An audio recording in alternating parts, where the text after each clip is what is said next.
Hi guys! Magluluto ako ngayon ng humba. Ayan ang aking mga sangkap. Ayan lahat yan. Tapos ito yung liempo. Tapos meron akong saging na saba. Tapos bulaklak ng saging. Pamintang buo. Brown sugar. Black beans. Laurel. Sibuyas. Bawang. Tsaka soy sauce. Ayan lang, ano yun lang, gawin kong simple.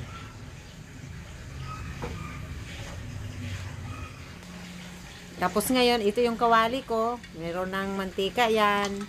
Nilagay na ako ng mantika. Tapos, gigisa ko na yung bawang.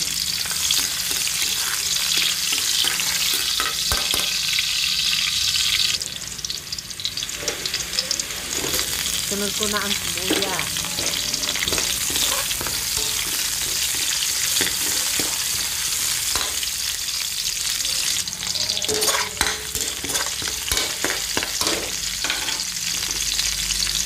Tapos ito yung lempo, lagay ko na.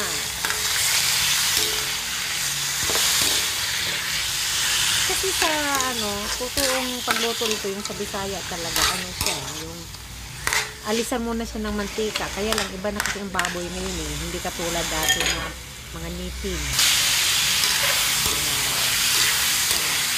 Pinaka-tuyo. Tapos titimplahan ko yan. Lagay ko na yung black bean, soy sauce, brown sugar,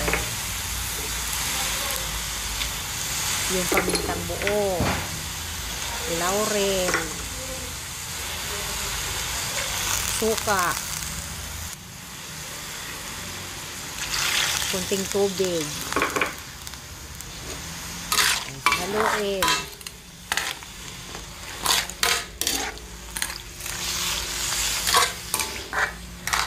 Yun. Habang palambutin yan, takpan ko muna siya.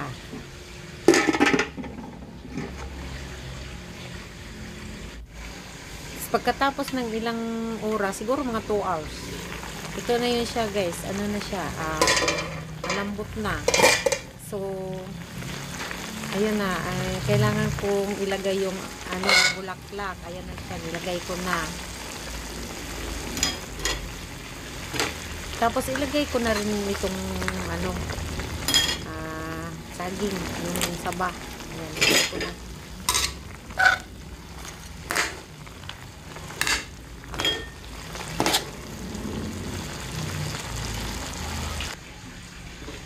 Takpan ko ulit para siyempre para maluto naman yung saging agad.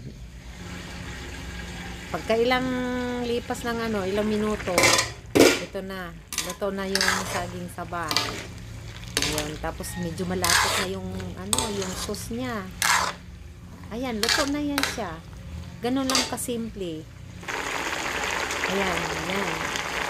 Simple lang siya. Sinimplahan ko na lang siya. Pero yung tatay ko hindi ganito magluto. Ang sarap ng luto. Mahumba yung tatay ko. So, okay na yan siya guys. Thank you for watching. Bye!